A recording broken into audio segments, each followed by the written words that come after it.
Bisa dimulai, Prof? Iya, monggo. Ya. Assalamualaikum warahmatullahi wabarakatuh.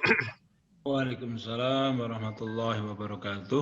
Ya, kita buka dengan basmalah. Sibuk, Pak Wajar. Bismillahirrahmanirrahim. Gimana? Oh ya. Selamat datang Prof. Mustain ya. Juga segenap tim ya. Dalam hal ini Dr. Rustiawan sekaligus Wakil Rektor ya. Wakil Rektor 2. Kemudian Dr. Ghazali, beliau Wakil Dekan Syariah ya. Terus ini ada Dr. Ehwan Mahmudi, Prof, yang sekaligus saya kenalkan. Mungkin sedikit sebelum memulai ya, ini adalah program program penelitian hibah dikti tahun yang kedua ya. Yang pertama kita nyusun model, yang tahun kedua ini lebih arahnya nanti kepada naskah akademik. Nah, mungkin itu aja, Prof. Terus sekilas perlu saya perkenalkan pada teman-teman ya. Untuk Prof. Mustain ini, mungkin saya kenalkan dulu, Prof. Ya.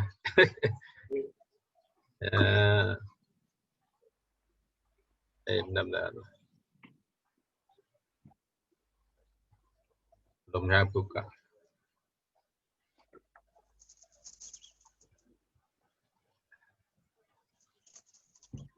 Prof. Mustain.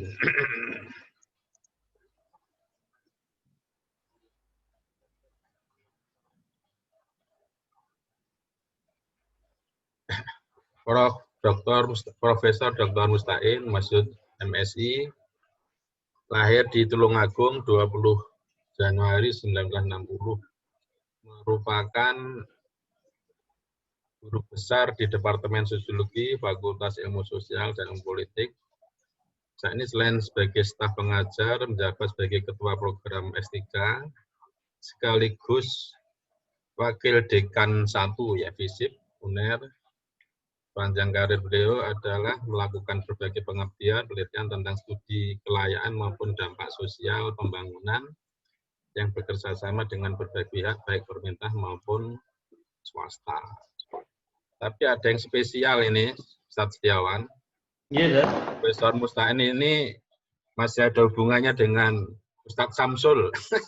Oh, Samsul Masya Allah. Nggih, Bro. Garanya Ustadz Samsul itu adiknya Prof. Mustain, kira-kira begitu. Oh, nggih. Matur suwun, Bro. Terima kasih. Iya. Karena ini waktunya singkat ya, kita hanya dikasih waktu 1 jam. Monggo, Prof, langsung saja. Saya ini co-host ya, Prof ya? Iya, kalau bisa. Bisa, Prof, bisa. Bisa nggih? Bentar. Bisa, Prof. Kok mic host ya?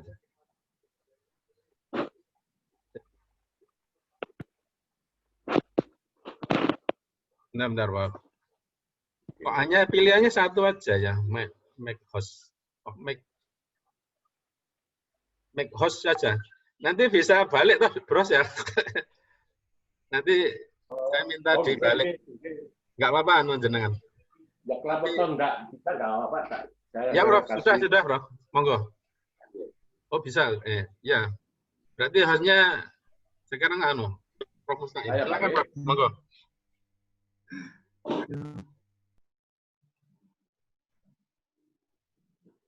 Sampun, Pak. Sampun kelihatan nggih? Iya, sampun. Assalamualaikum warahmatullahi wabarakatuh. Waalaikumsalam warahmatullahi wabarakatuh. Pagi ini saya bisa bertemu akademik dengan teman-teman kolega dari kantor, termasuk penjelasannya. Yang kedua, minta maaf sekali karena pakai pagi saya harus agak sedikit memaksa tanda petik itu karena memang luar biasa Pak. Terakhir ini kegiatan kampus luar biasa karena juga akhirkan kemudian masa baru, masa sudah pleno. Yang kemarin makasih tadi. Sekali. Belum saat kami masih mengerjakan BKD ini. nanti jam Oke, hari ini terakhir PKJ Sardos. kontennya Pak Samsul. Kalau nggak salah masih Lupa Oktober ini. tadi. Bentar. Dimatikan semua ya. Ini anu. Oh, nggih. Saya kira kemarin masih Oktober. Matikan aja. Anu, sajian lupa nggak dimatikan. Bagus, Prof. Nggih. Anu, audionya belum dimatikan, Ustaz Siawan. Bentar. Bagus, anu. Di unmute itu barangkali. Ya. Yang ketiga, saya mohon maaf, bukan saya ini ngajari, bukan, ini hanya sharing saja.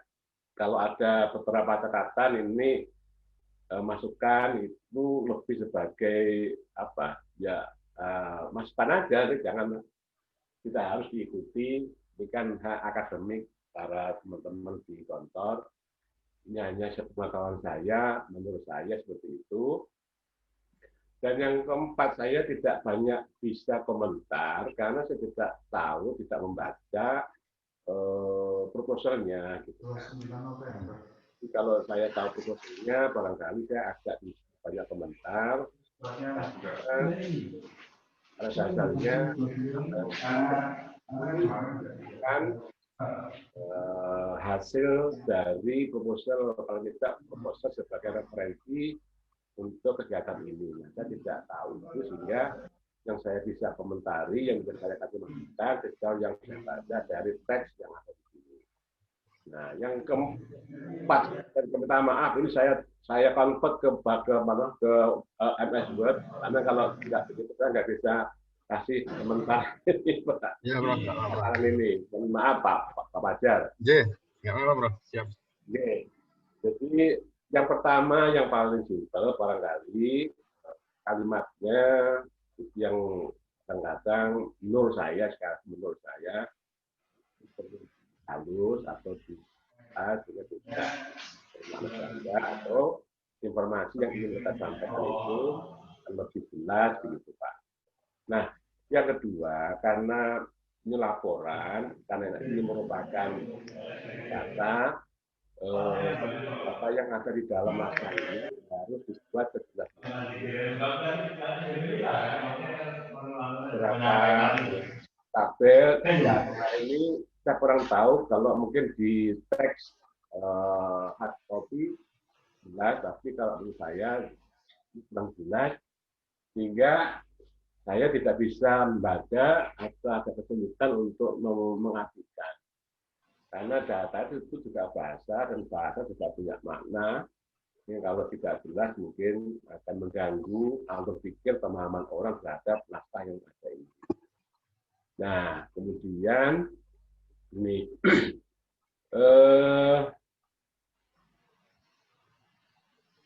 sekali lagi ini memang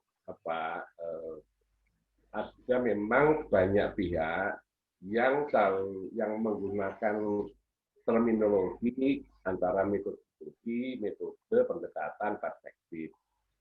Silakan saja mau pakai yang mana, tetapi harus konsisten.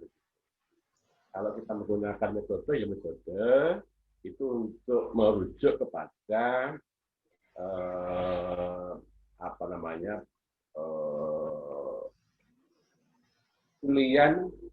penelitiannya. Metode itu merupakan konsekuensi logis dari paradigmanya.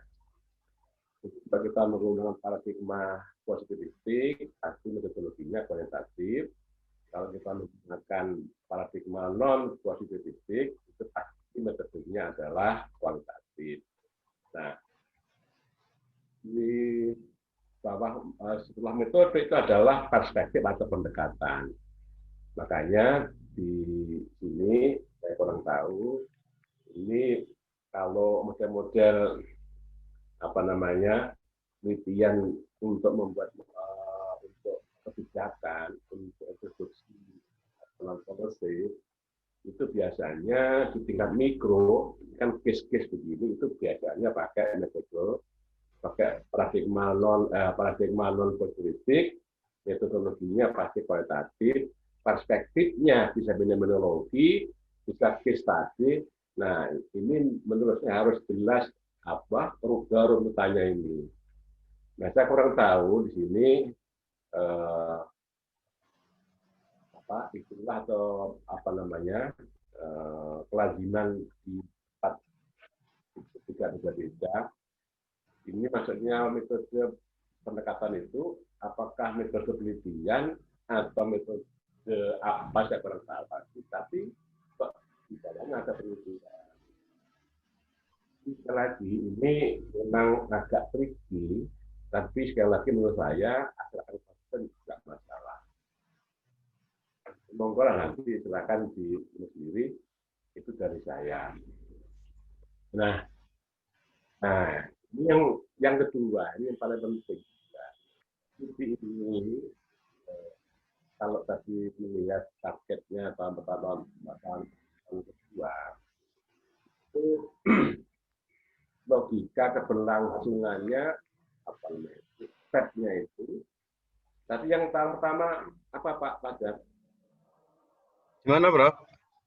Yang tahun pertama itu untuk apa Pak? Untuk mendapatkan data model kan, Prof. Kita menyusun modelnya, terus ketemulah namanya Desa Tangguh Bencana itu. Oke. Yeah. Nah, berarti bisa menguji juga, Prof. Yeah. Loh, makanya itu Pak, itu kan terkait dengan masalah logika berpikir dan metodologinya. Iya, betul. Saya di sini tanya ini kan masih agak rancu menurut saya itu. Iya. Ini identifikasi dan perumusan masalah aspek-aspek yang terkait dengan fokus program termasuk melakukan audiensi.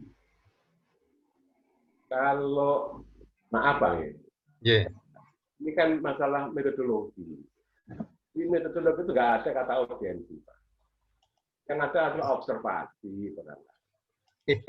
yang adalah untuk mengenali pertama, memahami situasi, itu barangkali adalah observasi. Terus yang kedua, ini penelusuran dan kajian berdasarkan strategi model pengelolaan. Nah, ini kalau dipahami, studi ini ingin membuat model atau ingin menguji model atau ingin memodifikasi model. Ya. Bahasanya itu penelusuran dan kajian landasan metodologis model pengelolaan bencana longsor. Ini sudah ada modelnya berarti. Iya, betul. Oke. Jadi maksud saya itu harus clear. Studi ini ingin menguji model yang sudah ada di masyarakat di Ponorogo, atau ingin merevitalisasi atau merekonstruksi, atau ingin membuat model baru. Ya, bisa kita tanggapi, Prof, sebentar. Bisa kita tanggapi. Pertama, memang kan ketemunya kan pengelolaan bencana longsor dalam aspek sosiologis, sehingga di lapangan ketemu namanya Desa Tanggap Bencana. Desa Tanggap Bencana. Jadi kita kan ada di beberapa daerah yang lain termasuk Ponorogo. Di Ponorogo itu ada beberapa klaster lah, Prof, istilahnya. Terus ketemulah yang namanya Tugurejo itu yang kita ketemu. Dan nanti memang akhirnya dari beberapa model itu kan bentuk respon kritis kita terhadap model itu muncullah model baru yang merupakan kombinasi dari model-model yang ada. Nggak tahu apakah begitu dibenarkan. Itu Prof penjelasannya. Oke, kalau menurut saya kita kan belum tahu modelnya. Kita kalau mendengar dari Pak Fajar tadi, kita ingin memformulasi model. Ya. Itu kan yang ada di desa kan case itu kan, Pak. Nah, case itu di desa mana itu kan fenomena. Iya, betul. Nah, fenomena itu mau kita bangun sebagai satu pattern. Pattern itu kan sebagai upaya untuk memformulasi. Jadi model itu kan seperti rumus, seperti teori sebetulnya kan, cuma dalam bentuk praktis. Nah, teori atau model itu dibangun, dikonstruksi, kan berdasarkan kepada pattern. Nah, pattern itu adalah fenomena yang sudah ada. Fenomena dalam konteks studi ini adalah fenomena pengelolaan bencana atau masyarakat yang sudah ada. Berarti kita mesti harus berangkat dari case pengelolaan bencana masyarakat yang di studi ini, itulah yang akan didalami, dieksplorasi, nanti dijadikan model. Nah, kalau saya berarti ini bukan apa namanya, mungkin bahasanya penelusuran dan kajian landasan sosiologis model pengelolaan. Jangan sebut dulu modelnya karena kita belum tahu. Karena kan tujuannya kan ingin menemukan model, merumuskan model pengelolaan bencana. Jadi apa yang ada di masyarakat itu, apa yang sudah dikerjakan masyarakat itu, ya itulah tradisi mereka itu aja. Nah, itu kita bermodel. Model itu dalam bahasa filosofinya itu seperti konseptualisasi, formulasi lah begitu. Makanya nanti di belakang saya tanya itu. Iya, Bro. Tadi Pak Wajar, menurut saya, Bapak Ibu semuanya,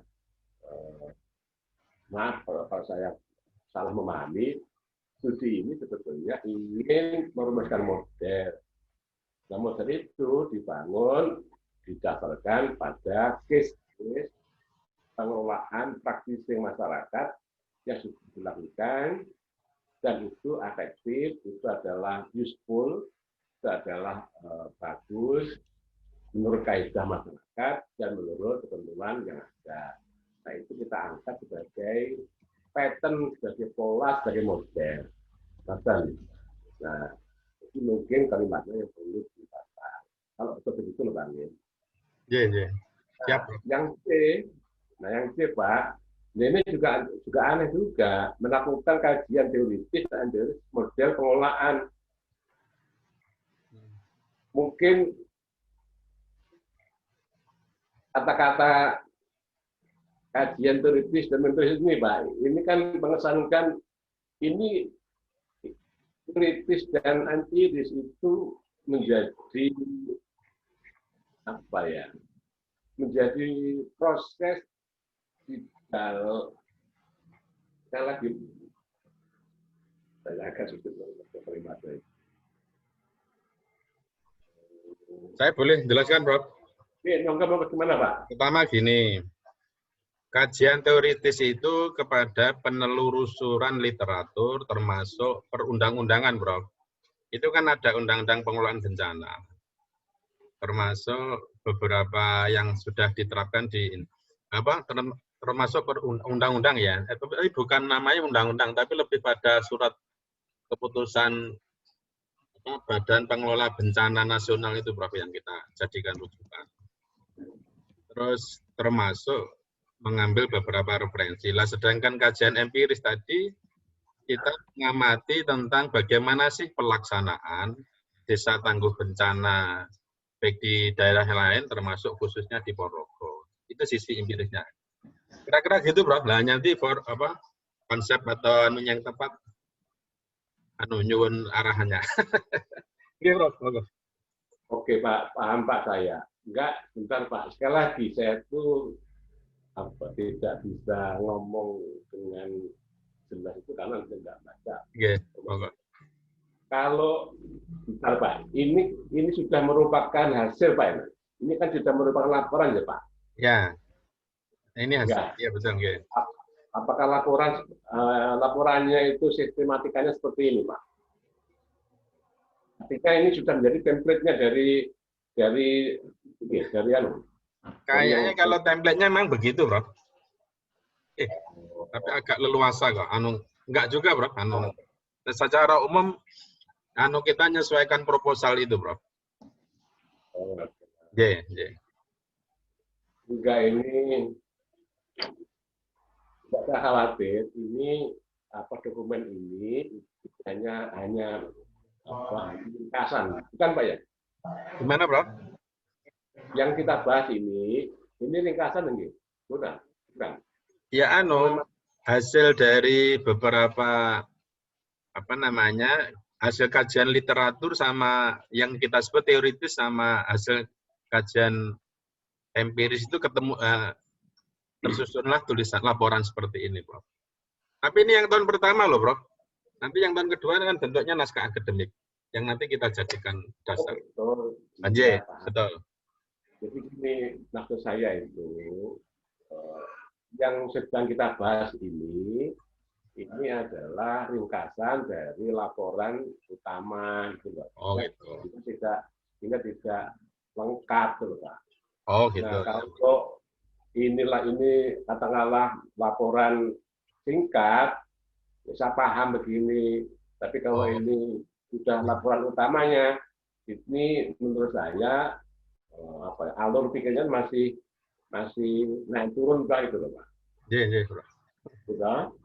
Nah memang setiap kajian saya tidak pernah menyebut kalau untuk kepentingan akademis saya tidak menyebut dengan untuk kepentingan studi atau penelitian gitu. Itu pastilah Pak kita menggunakan teori dan empirik pasti. Itu kan referensi, itu kan konsekuensi dari logika deduksi induksinya itu. Nah, sebelum kita ke masyarakat itu, sebelum kita ke lapangan itu pasti secara teoretik menguasai dulu tentang bagaimana relasi atau hubungan antar fenomena itu dijelaskan secara teori. Baru kita di lapangannya. Tapi kemudian bagaimana itu metodologinya, bagaimana itu hasilnya. Jadi ini itu intinya menurut saya mohon maaf kalau saya salah memahami, itu antara tujuan tadi kalau betul saya nggak salah tangkap, studi ini ingin merumuskan model atau menemukan model, atau panggil. Nah itu berarti kita berarti masih belum tahu model. Itu asumsinya. Kita akan menelusuri, akan mengidentifikasi, dan akan menemukan model. Meskipun sebetulnya apa yang sudah dikerjakan masyarakat itu, yaitulah aktivisme masyarakat dalam merespon lingkungan yang rentan bencana. Tapi tidak pernah masyarakat itu menyebut model. Hanya kita yang mengatakan model.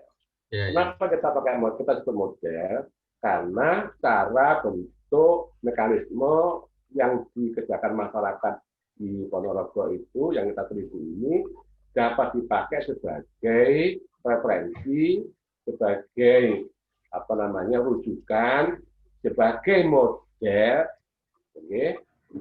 untuk dikembangkan, untuk dijadikan komparasi, referensi di tempat lain. Model itu kan pattern lah. Nah, kalau bahasa akademiknya ya teori lah. Ya, hasil studi ini kalau dibaca banyak orang dapat dipakai sebagai referensi, sebagai komparasi model.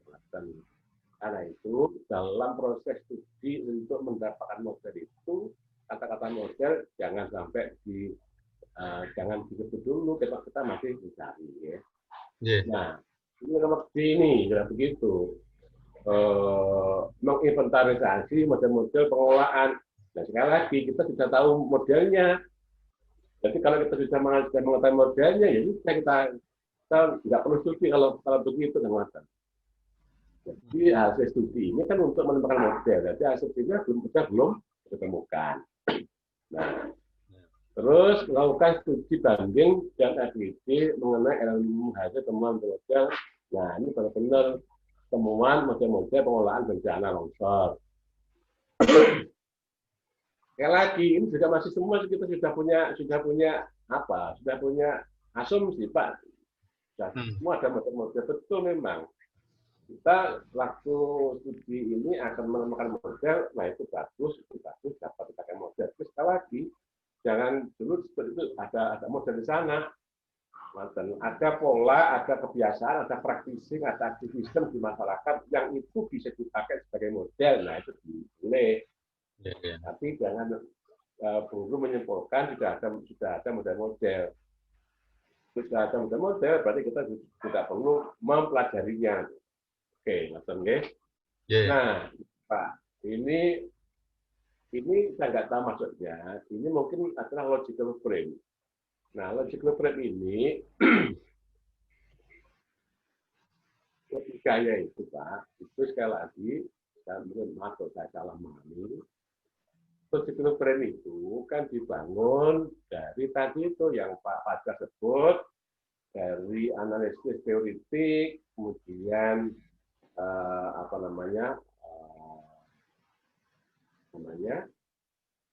hasil praktisnya, Empirisnya. metodologinya, ini kan rangkaian itu loh Pak.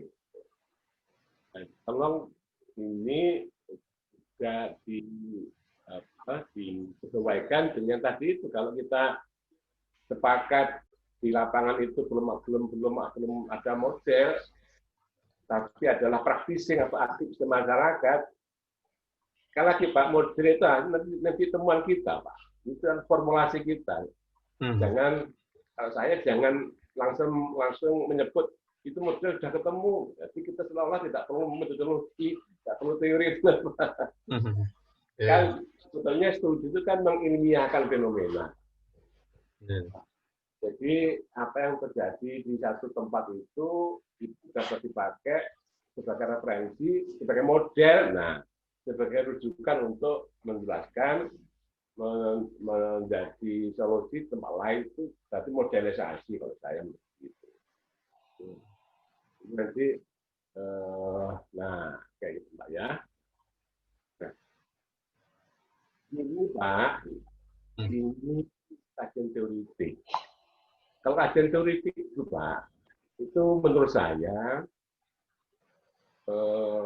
kita itu kan ingin menstudi, menjelaskan case study. Jadi case study itu artinya fenomena yang terjadi secara khusus di desa yang memang mempunyai kemampuan pengelolaan respon yang bagus terhadap situasi lingkungan yang tidak menguntungkan atau yang kritis itu. Case. Nah, apa artinya itu? Berarti studinya itu tadi juga saya pernah baca ada kata-kata local genius atau apa namanya itu adat lokal. Nah, lokalitas itu yang mestinya dipakai sebagai fokus atau lokus untuk studi mendalam. Karena itu teori-teorinya harus fokus ke sana. Apa, bagaimana, seperti apa terbangun, berproses yang namanya local genius itu di sana sehingga mampu membangun respon sistemik akomodatif terhadap lingkungan. Nah, itu menurut saya itu yang di sini kurang kelihatan. Teori yang di sini terlalu makro semuanya, Pak. Kalau sudah bukan ada itu, menurut saya itu kan lokal. Itu lokal itu bagaimana kekhasan lokal itu yang perlu dikedepankan di situ. Dan karena itu teorinya, referensinya itu mestinya juga banyak mengutip atau merujuk ke terminologi lokal genius seperti itu. Oke. Nah, ini sedikit saya perjelas saja sebetulnya Pak. Nah, jadi yang dipergunakan dalam studi ini adalah bukan sosiologi makro yang menempatkan lembaga sistem sebagai ancangan awal menjelaskan fenomena, pasti bukan. Tapi yang pakai yang kedua, yaitu yang mikro. Mikro itu bagaimana menjelaskan fenomena berdasarkan dari aktivisme subjek individu pada masyarakat. Nah, ini yang barangkali yang saya bilang local genius itu. Local genius itu belum menjadi local genius pasti dari kegiatan aktivisme orang-orang di situ. Aktivisme orang-orang di situ itu merupakan dialektika relasinya dengan lingkungan. Nah, pertanyaannya, banyak masyarakat yang mempunyai kesamaan lingkungan yang kritis, yang rawan, tetapi tidak seperti di desa yang kita teliti ini. Nah, ini Pak yang perlu dieksplorasi. Di mana distingnya? Di mana bedanya itu? Nah, itulah yang kita bangun sebagai model. Jadi, ngapunten alur pikirnya itu nyambung ke sana, Pak. Iya, iya. Gitu. Jadi pasti banyak desa yang lingkungan alamnya itu rentan dan kritis karena bencana. Tapi tidak seperti kita desa ini, kamu tanggung ini. Ada apa di situ? Oh, ada lokal jenis. Apa itu? Nah, itu yang kita gali dengan metode kualitatif atau paradigma non kualitatif. Karena itu lah. Ini yang perlu dikedepankan. Jadi menurut saya kajian politik itu adalah kualitatif, mungkin adalah fenomenologi tadi yang pas kalau bisa ditambah akan lebih dapat lagi. Iya, Bro. Nah, ini juga masukan aja, mohon maaf kalau saya salah. Ya, mengutip pada tahunnya. Oke. Jadi, ini Pak, ini juga datanya kurang jelas menurut saya. Pesan juga lagi. Kalau jangan jelas mungkin.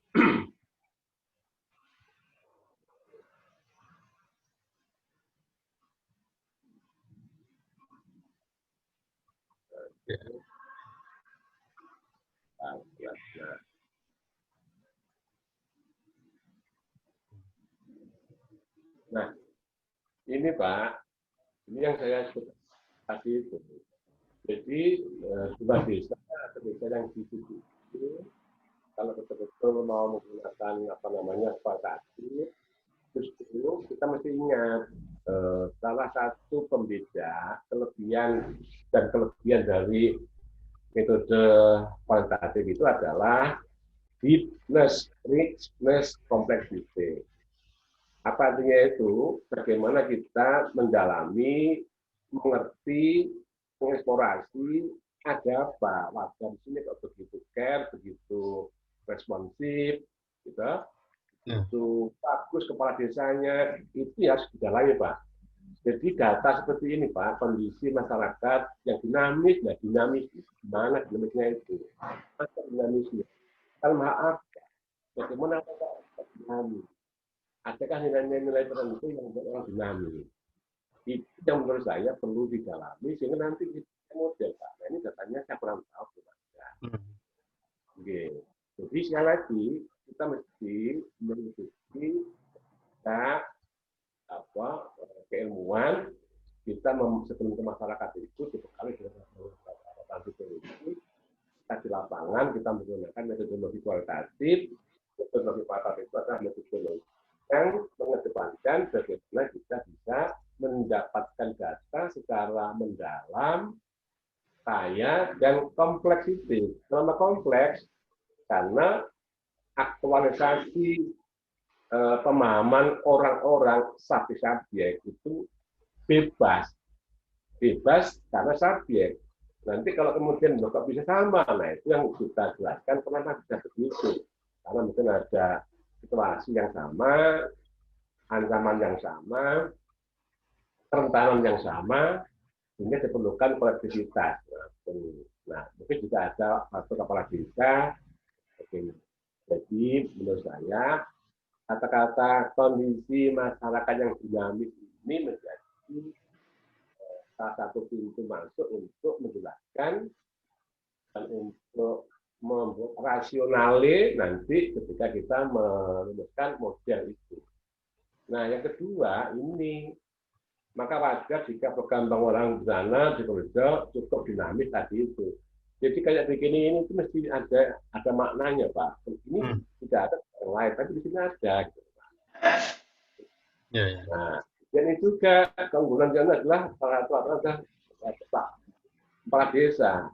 Ada apa kepala desa itu? Mungkin dia itu sebagai pimpinan makna pemimpin. Jangan lupa kalau mengikuti, nah yang baik lagi, teori lagi. Teori-teori fenomenologi, teori-teori mikro itu selalu melihat bagaimana individu itu memahami lingkungan. Bagaimana relasi antara aktor itu membentuk satu realitas baru. realitas baru itu adalah kesiapan, dinamika, kebersamaan homogeneous di desa itu. Itu dibangun dari proses sosial yang panjang. Itulah dinamika sosial. Jadi nyambung, Mbak. Logik itu, Pak. Nanti kalau kita menemukan model ini itu basis datanya itu kuat, loh, Pak. Betul? Nah, ini juga kesungguhan, semangat besar semua elemen. Ini di mana? Ini kan kesungguhan apa? Semangat besar apa? Semangat apa? Di mana? Kapan? Oleh siapa? Ini kan enggak, ini masih terlalu umum, Pak. Ini perlu dinarasikan, diperkuat dengan data. Makanya tadi saya tanya, ini apakah sudah merupakan resume atau hasil total? Ya, kalau ini resume ya monggo. Tapi yang jelas ini kan sudah merupakan konseptualisasi. Pak Fajar dengan tinggal sudah membuat simpulan atau konsep terasa seperti ini. Ada datanya. Artinya apa? Kata-kata seperti ini, statement seperti ini tidak muncul tiba-tiba, ada basic datanya. Nah itu dia, Pak. Makanya ini sekali lagi saya kurang paham benar, ini harus evaluasi dan analisis. Ini menurut saya dua hal yang berbeda. Analisis itu pada tataran akademik, kalau evaluasi itu praktis. Nah, studi ini apa? Logiknya itu ingin membangun model berdasarkan kajian akademis ataukah praktis? Ini agak saya bingung ini, Pak. Sekali lagi kalau evaluasi itu biasanya untuk satu program praktis. Tapi kalau analisis itu biasanya untuk kepentingan akademis. Nah, ini bagaimana bisa digandengkan begini? Saya kurang paham. Oke. Ini sekali lagi hanya aja. Mungkin mungkin termasuk evaluasi. Ya, evaluasi itu sebetulnya ya studi itu, Pak, sebetulnya. Data lapangan itu sebetulnya kan kita mengevaluasi, sekaligus mempelajari, sekaligus mengeksplorasi, meneliti. Nah, secara itu apalagi Pak ya.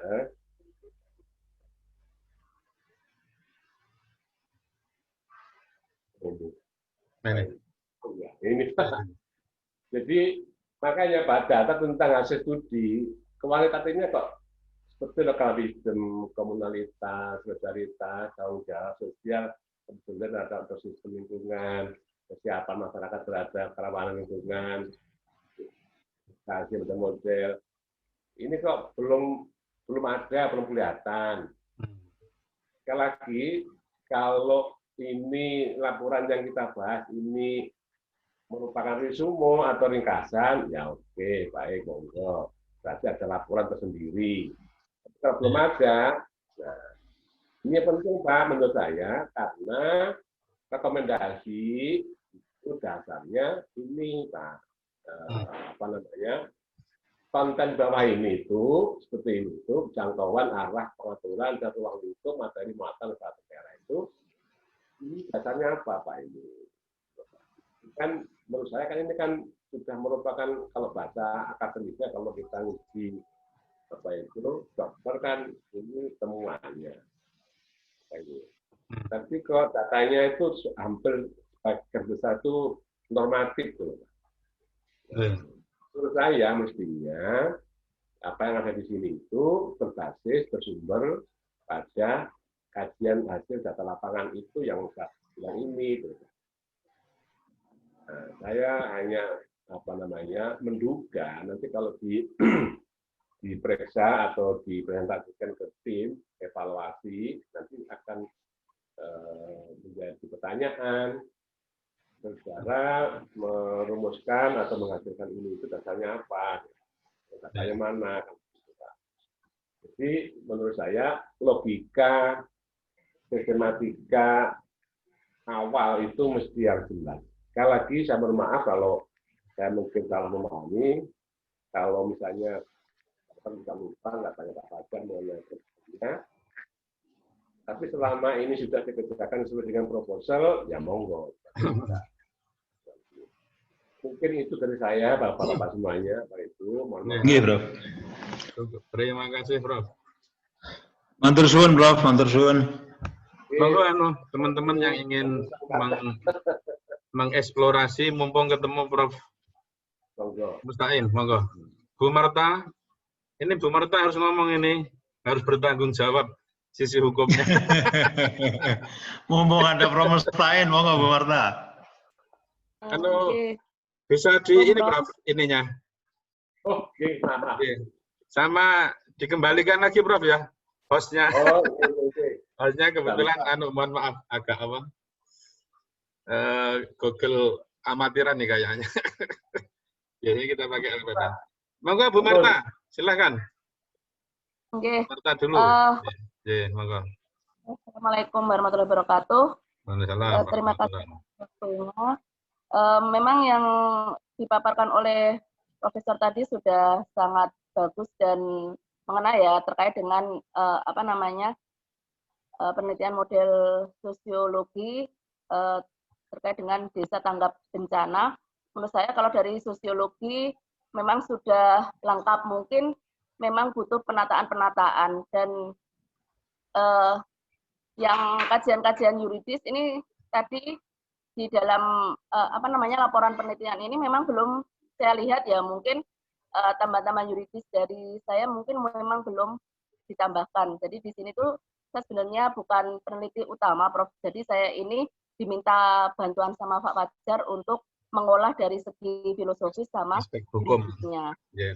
Oke, dari aspek hukumnya yaitu dari segi filosofis dan yuridis. Nah itu memang apa yang telah dibuat oleh Pak Fajar dan teman-teman ini menurut saya memang sudah bagus sekali karena ini untuk kepentingan daerah Ponorogo dan memang Ponorogo itu belum ada peraturan daerah tentang tanggap bencana.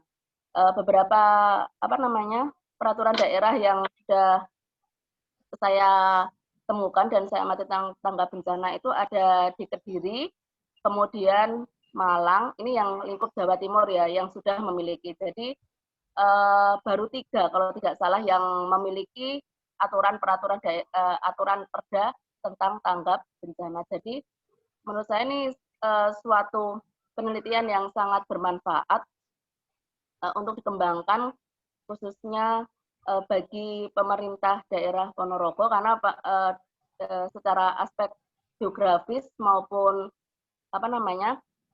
aspek sosiologis ini daerah Ponorogo itu memang daerah yang rawan sekali dengan bencana alam, khususnya bencana tanah longsor. Jadi mungkin saya hanya memberikan masukan terkait dengan itu saja ya.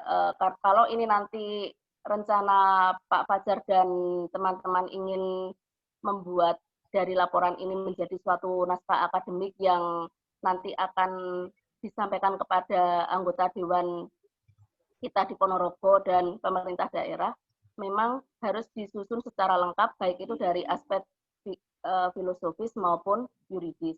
Itu sudah sedikit saya tambahkan, tetapi memang saya belum belum mengkaji lebih dalam lagi kaitannya dengan kondisi Kabupaten Ponorogo. Cuman kalau dari berita dan jurnal-jurnal yang telah saya baca terkait dengan masalah tanggap bencana dan apa kejadian yang pernah terjadi di Ponorogo,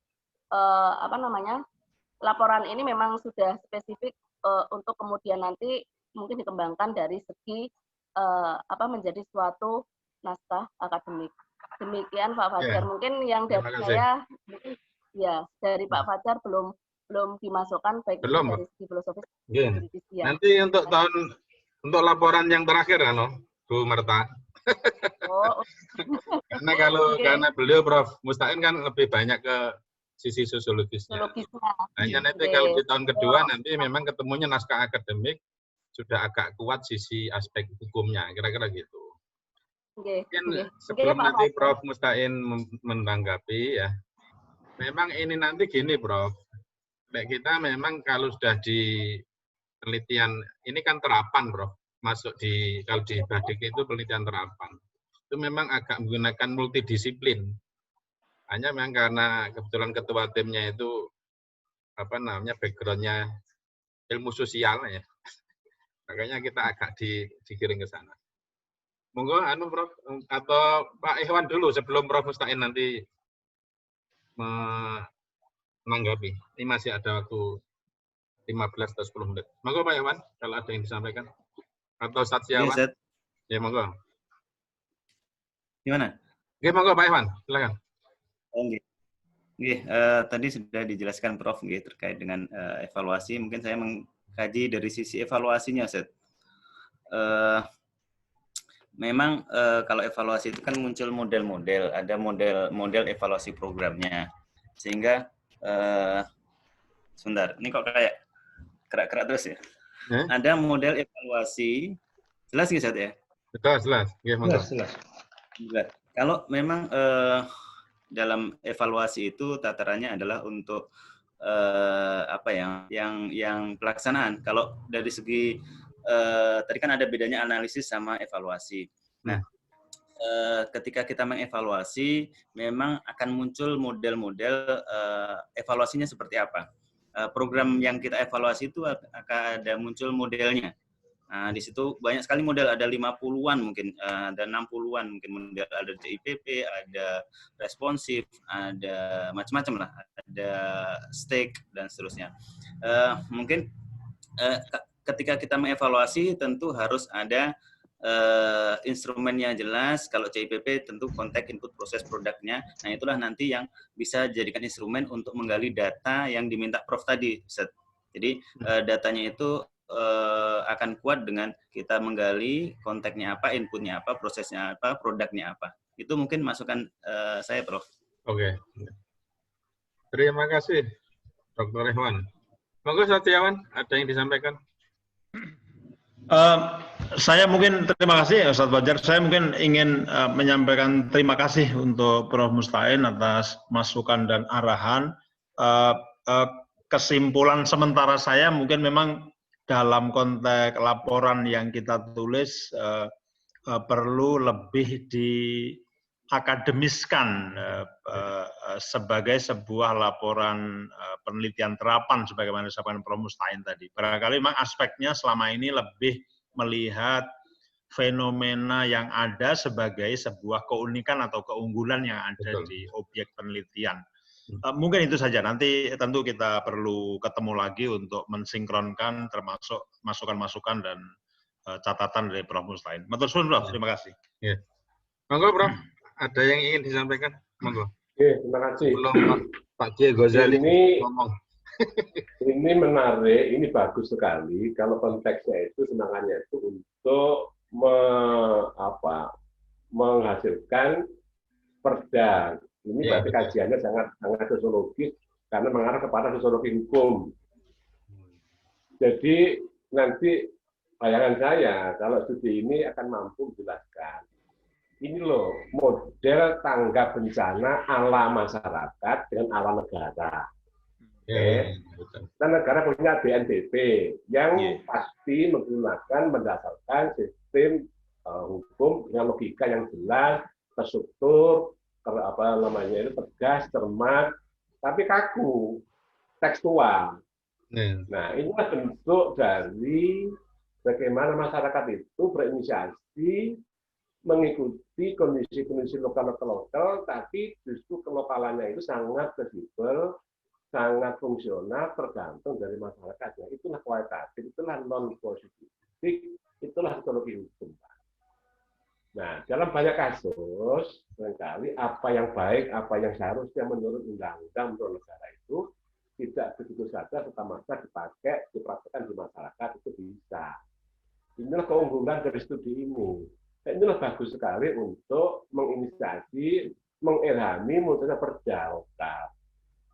Barangkali hal ini perlu diperhatikan, karena kalau bisa Pak Fajar dengan timnya nanti menunjukkan ini loh perda Ponorogo, dibuat, disusun berdasarkan kepada local genius dari khas masyarakat desa yang memang mempunyai kearifan sendiri. Jadi dengan demikian nanti rumusan hukumnya baru berikutnya. Ini juga sekaligus dalam petik mengkritisi pendekatan yang selama ini dilakukan oleh negara yang selalu formalisme, legalisme dan mengedepankan seolah-olah semua itu negara yang hadir dan harus mengatasi. Tidak. Masyarakat itu sebetulnya sudah punya kemandirian, sudah punya respon yang sistemik, yang fungsional, dan itu merupakan hubungan dialektika dengan alam, ya kan? Yang terformulasikan dalam bentuk aktivisme dalam lokal jenius.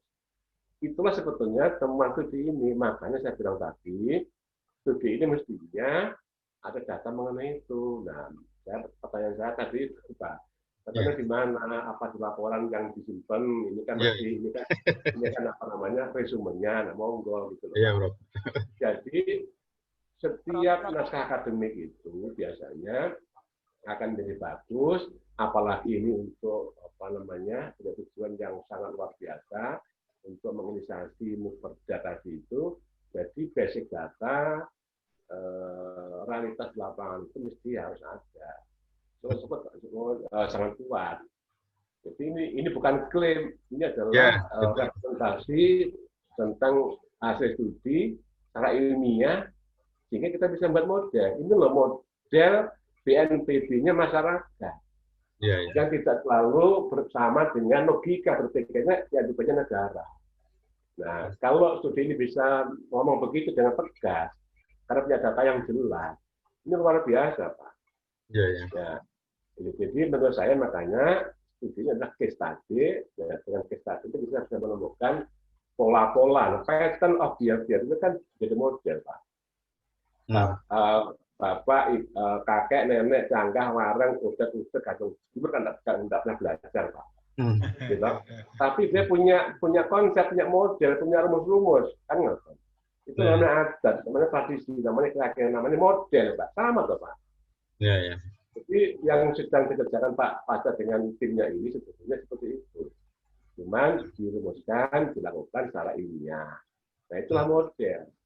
Makanya model adaptasinya desa A, tapi beda-beda. Karena beda situasinya, beda kulturnya, beda karakternya, jadi tidak bisa sama.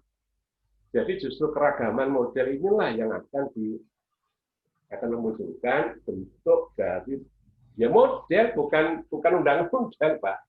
Model itu kan pengakuan atas keragaman itu. Nah, yang ditunjukkan oleh Pak Fajar dengan timnya ini adalah ini loh model gaya adaptasi masyarakat tanggap bencana di dua desa di Ponorogo yang itu pasti berbeda atau apa sama sedikit tapi sama manfaatnya.